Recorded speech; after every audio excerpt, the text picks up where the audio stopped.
Political बड़ी development हुई है। पाकिस्तान तहरीक इंसाफ की क़यादत खुद चलकर मौलाना फजल रहमान के पास गई है। पाकिस्तान तहरीक इंसाफ बड़ी पॉलिटिकल पार्टी, स्ट्रीट पावर उसके पास है, उसको मौलाना की जरूरत क्यों पेश आ रही है? ये कहा कि जी आप फला चीजें इमरान खान से लिखवा कर लाएं, पहले बात कर लें। वो कह रहे हैं कि आपका लेवल नहीं है कि मैं आपके साथ बैठ के कुछ सिग्नेचर करूं। हुकूमत ने जी ये फैसला किया अदारों के साथ मिलकर कि एक ट्रिब्यूनल बनाएं, उस ट्रिब्यूनल में 9 मई के सारे वाकया जो ट्रिब्यूनल का काम ही होगा इनको सजाएं देनी, वो स्पीडी ट्रायल करेगा। अस्सलाम वालेकुम नाज़रीन, मैं हूं आदिल निज़ामी और आप देख रहे हैं मेरा डिजिटल चैनल। नाज़रीन, आज के व्लॉग में मुल्क की सियासी सूरत हाल में एक बड़ी जो सियासत में पेशरफ्त हुई है, पाकिस्तान तहरीक इंसाफ की क़यादत खुद चलकर एक मरतबा फिर मौलाना फजल रहमान के पास गई है उनको मनाने के लिए। मौलाना ने आगे से क्या शराइत रखी हैं और क्या कहा है कि क्या और किस से लिखवा कर लेकर आए, मतलब खान साहब से कुछ लिखवा कर लेके आए, क्या कहा है कि क्या लिखा होना चाहिए, इसको डिस्कस कर लेंगे। और सेकेंडली ये बताएंगे कि मौलाना की एकदम से पाकिस्तान तहरीक इंसाफ को इतनी अशद ज़रूरत पड़ी क्यों हुई है, हुकूमत और मुक़्तदर हल्के क्या सोच रहे हैं पाकिस्तान तहरीक इंसाफ को लेकर, और आगे चलकर 9 मई वाक़यात और किस किस्म की चीज़ें डेवलपमेंट हो रही है। सबसे पहले हमने देखा जी मौलाना फजल रहमान की रिहाइशगाह पर पाकिस्तान तहरीक इंसाफ के जो सेक्रेटरी जनरल भी हैं, अपोजिशन लीडर भी हैं, उसके बाद असद कैसर साहब, ये लोग गए और वहाँ जाके तवील मुलाकात हुई। मौलाना ने बड़ा खैर मकदम किया। उसके बाद मीडिया टॉक हुई जिसमें मौलाना ने कुछ बातें की जो पॉलिटिकल बातें हैं। मौलाना 16 माह पीडीएम हुकूमत के साथ इकट्ठे हुकूमत में रहे, उससे पहले खान साहब के खिलाफ जो तहरीक चली थी उसका वो हिस्सा रहे, बल्कि पेश रहे, उनकी मैन फोर्स थी। अब मौलाना हुकूमत से ख़ाइफ हैं और ख़ाइफ होने की रीज़न है जी मेरा मैंडेट चोरी हुआ है। तो हुकूमत ये पूछती है जी मैंडेट, आपका जो स्ट्रॉन्ग होल्ड और आपका जो प्ले ग्राउंड है वो KPK है, सम हो बलोचिस्तान है, तो वहाँ से तो तहरीक इंसाफ KPK से जीती है। जो आपका हल्का है वो तो CM अली बिन गंडापुर जीते हुए हैं। तो आप वहाँ जाके अगर इलेक्शन चोरी की बात कर रहे हैं तो इलेक्शन चोरी किसने किया, तो फिर आप जाके उनसे पूछें, आप उन्हीं के साथ मेल मिलाप बढ़ा रहे हैं। लेकिन मौलाना ने कल साथ जूम आइनी गुफ्तगू की, कम बोले जूम आइनी गुफ्तगू की। उन्होंने कहा जी राब्ते जारी हैं, मुलाकातें हो रही हैं, देखते हैं क्या होता है कैसे होता है। उसकी रीज़न ये है कि मौलाना कोई भी स्वीपिंग स्टेटमेंट देना नहीं चाह रहे कि पाकिस्तान तहरीक इंसाफ की टूवर्ड्स उनकी कोई मामला बेहतर है। कल मौलाना ने मुलाकात में जो हमारे ज़राया में बताते हैं ये कहा कि जी आप फला चीज़ें इमरान खान से लिखवा कर लाएं, पहले बात कर लें। उनमें कुछ चीज़ें इस नोयत की है जो पॉलिटिकल है कि आगे चल के क्या करना है। अगर तहरीक की सूरत में हम मोमेंटम बनाने में कामयाब हो जाते हैं तो कितना बेनिफिट आपको मिलेगा, कितना मुझे मिलेगा। क्योंकि पाकिस्तान तहरीक इंसाफ की जो पॉपुलैरिटी है वो तो अपनी जगह, लेकिन उस पॉपुलैरिटी की वजह से जो लोग साथ शामिल होते हैं दिनों में कहाँ से कहाँ पहुँच गए। मौलाना KPK में फेमस हैं, मशहूर हैं, उनका एक वोट बैंक तो है। अगर KPK में पाकिस्तान तहरीक इंसाफ की कोई ओपोनेंट पार्टी है तो वो मौलाना है, उसके अलावा बाकी सियासी मतलब बहुत पीछे है। ANP बहुत पीछे चली गई, नून लीग पीपल्स पार्टी नामो निशान नहीं बचा वहाँ पे। अब जनाब मौलाना इस चीज़ पे बाजिद है कि आगे का लाएमल क्या होगा, कुछ खान साहब से लिखवा के लाए, आप मैं अपने बंदे शंदे निकाल के सारी चीज़ें आपके साथ कर लूँ, तो at the end of the day पता चले कोई तहरीक 19-20 हो, आप लोग साइड में हो जाए, मेरा क्या होगा। तो अब मौलाना इस चीज़ के ऊपर कुछ चीज़ें रिटर्न सूरत में जा रहे हैं, और ना असद कैसर, ना उमर अयूब, ना बाकी लोग इनमें से किसी पे कोई ट्रस्ट नहीं कर रहे। वो कह रहे हैं कि आपका लेवल नहीं है कि मैं आपके साथ बैठ के कुछ सिग्नेचर करूँ, क्योंकि उनको मालूम है पाकिस्तान तहरीक इंसाफ में तहरीक इंसाफ का मतलब एक ही बंदा है और वो इमरान खान है। अगर इमरान खान कुछ लिख कर देंगे, कोई सेटलमेंट, कोई एग्रीमेंट करेंगे तो फिर ही मौलाना उनके साथ चलने का सोच सकता है। दूसरी जानिब मौलाना ने अभी भी हुकूमत के लिए भी दरवाजे खुले रखे हुए हैं, उनकी मेल मुलाकातें, बैक चैनल, वो चीज़ें अभी भी जारी हैं। मौलाना डिसाइड करें जाना किस तरफ है, और किसी और जगह भी राब्ते उनके भी हो रहे हैं, चल रहे हैं। अब हुकूमत को तो मौलाना की उतनी ज़रूरत नहीं है। ओपोजिशन पाकिस्तान तहरीक इंसाफ बड़ी पॉलिटिकल पार्टी, स्ट्रीट पावर उसके पास है, उसको मौलाना की ज़रूरत क्यों पेश आ रही है? उसकी रीज़न ये है जनाब कि मुक़्तदर हल्के और हुकूमत सोच रही है कि 9 मई वाक़यात को लेकर अदालतों ने तो कुछ भी नहीं किया। 1 साल गुजर गया, पहला 1 साल मुकम्मल, मतलब उसको क्या कहने के साल मुकम्मल होने का मुख्तलिफ तरीके से बयान किया जा सकता है। अब 1 साल गुजर गया, अभी तक अदालतों से कोई केस ही नहीं आ रहा। बानी PTI को रिलीफ मिलता जा रहा है, जो लोग रू पोछते मंजर आम पे आ रहे हैं। हमाद अजहर आ गया, मुराद सईद भी अगले कुछ टाइम में आ जाएंगे। मुराद सईद के बाद शायद मियां असलम इकबाल भी आ जाएंगे, ताहिर सादिक भी आ गए, परवेज़ लाई को ज़मानत होगी, शाह महमूद भी अगले कुछ दिनों में इतलात है ज़मानत मिल जाएगी। तो अब ये जनाब हुकूमत भी परेशान है, मुक़्तदर हल्के भी इस मामले में थोड़ा सा वो परेशान है कि अब इसको करें कैसे, वो जो सज़ाएँ हैं उनको कैसे तेज़ करें, स्पीडी ट्रायल कैसे करें।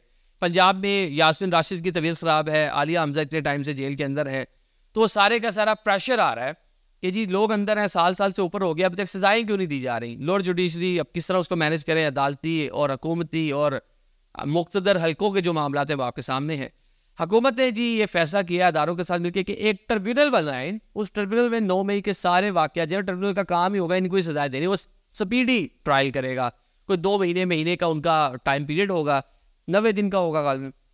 तो उन 90 दिनों के अंदर अंदर ट्रायल मुकम्मल करके सजाएं देनी होगी पीटीआई के जो जो लोग इन मामलात में थे 9 मई में। जिस तरह वो जुल्फ़िकार अली भुट्टो साहब हैदराबाद साजिश केस जो था उसके ऊपर जो कमीशन ट्रायल ट्रिब्यूनल बना था, उसी की तर्ज पे ये ट्रिब्यूनल बनाने का हुकूमत जो है वो इरादा रखती है।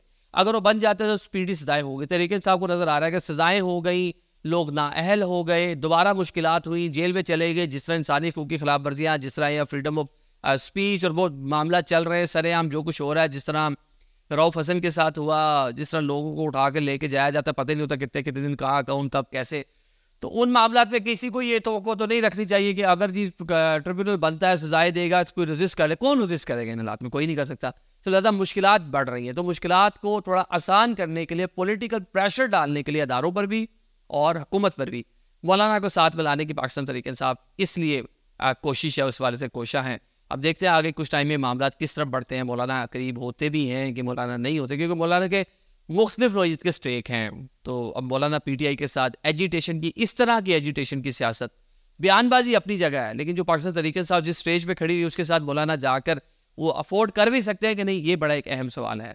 अब मौलाना मानते हैं नहीं मानते, इस पर आगे जाके बात हम करेंगे, बताएंगे आपको क्या हो सकता है। लेकिन अगर जो पॉलिटिकल फेसेस हैं पाकिस्तान तहरीक इंसाफ के, शाह महमूद जाज जिस तरह परवेज़ इलाही बाहर आए हैं, अब वो वकला के जो गैर मेयारी और गैर संजीदा और लड़ाई झगड़े थे वो ख़त्म होते नज़र आ रहे थे। जैसे फवाद चौधरी साहब माशाल्लाह एक्टिव हुए हैं पाकिस्तान तहरीक इंसाफ, एक अलग से ही जो सारा दिन वकला बात कर रहे थे, मरवत साहब बढ़ गया चढ़ गया आ गया चला गया, वो बातें कर रहे थे। लेकिन जो फवाद साहब सीरियस नौइयत की बात कर रहे हैं, डायलॉग की बात कर रहे हैं, रियलिस्टिक बातें कर रहे हैं, हुकूमत को भी मैसेज दे रहे हैं, आज नवाज शरीफ की इंपॉर्टेंस की बात कर रहे हैं कि पॉलिटिकल स्टेक होल्डर हैं, अदारों के साथ मुज़ाकरात की बात कर रहे हैं, और ये भी बता रहे हैं कि इमरान खान साहब ज़रूरत है, इनके साथ अगर बात नहीं करते तो मामला चल नहीं सकता, आगे बढ़ नहीं सकता। तो इस तरह के जब लोग जो पॉलिटिकल फेसेस हैं वो आगे आएंगे तो डेफिनेटली मामला वही आसानी की जानिब बढ़ेंगे, किसी न किसी सेटलमेंट की जानिब बढ़ेंगे। तो अब देखते हैं इसके ऊपर आगे क्या होता है। बाकी जनाब हमने देखा कि पैका कानून आए, पीका के बाद अब जनाब पंजाब हुकूमत और फिर वफाकी हुकूमत भी सोशल मीडिया को कंट्रोल करने के चक्कर में है।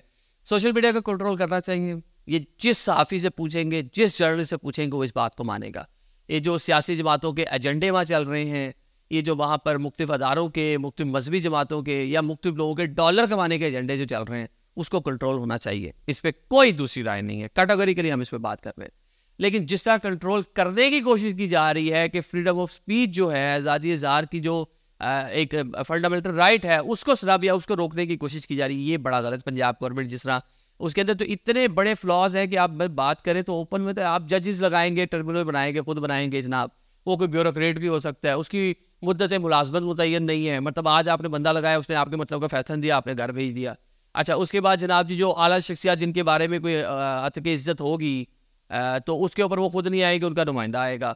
मतलब बहुत सारे आपको इसमें यूनियंस को, साफ़ी बरादरी को, जो APNS है, उसके बाद जनाब जो आपकी PFUJ है, जो आपकी जो डायरेक्टर न्यूज़ की एक नुमाइंदा तंजीम है, इनको ऑन बोर्ड लें। अगर भी सोशल मीडिया के भी लोग हैं, उन्होंने अपने प्लेटफॉर्म बनाए हुए हैं, तो वो भी सोसाइटी का हिस्सा है, बहुत लोग बहुत अच्छा काम करें, उनको भी ऑन बोर्ड करें ताकि तमाम स्टेक होल्डर ऑन बोर्ड हो और इसके ऊपर कोई एक लायबल बन सके। क्योंकि ये बहुत डैमेज कर रहा है। जिसका दिल करता है, जिसका मन करता है अपना तजिया, अपनी खबर और अपनी स्पेकुलेशन वो फैला देता है, जिसका कोई ना माँ होती है ना कोई बाप होता है, और वो यतीमी की हालत में करता रहता है, लेकिन वो गंद बहुत ज़्यादा डाल जाता है, उसको कोई मतलब कहने के देखने वाले नहीं है, तो डैमेज बहुत ज़्यादा करे। जो डैमेज होता है उसका कोई रिवर्सल नहीं है। आजकल जो आर्टिफिशियल इंटेलिजेंस, डीप फेक, वो क्या इस तरह वीडियोस बन जाती हैं, वो जितनी मर्जी क्लैरिफिकेशन दे लें, तो ये यहाँ पे तो जिसने एक बार देख ली तो क्लैरिफिकेशन शायद उसकी नज़र से ना गुजरे, वो अपनी तरफ से ही वो माइंडसेट बनाई रखे। सियासतदानों के बयान जिस तरह बनाए जा रहे हैं, अदारों को मुलायन किया जा रहा है, जुडिशरी को मुलायन किया जा रहा है,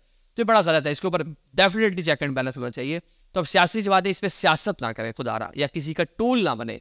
ये एक सीरियस इशू है, ये आपकी जनरेशन, आपकी नस्ल का इशू है, ये इस मुल्क का एक सीरियस इशू है कि आपको जो डिजिटल सोशल मीडिया इसको रेगुलराइज करना पड़ेगा, इसके हवाले से कवानीन बनाने पड़ेंगे।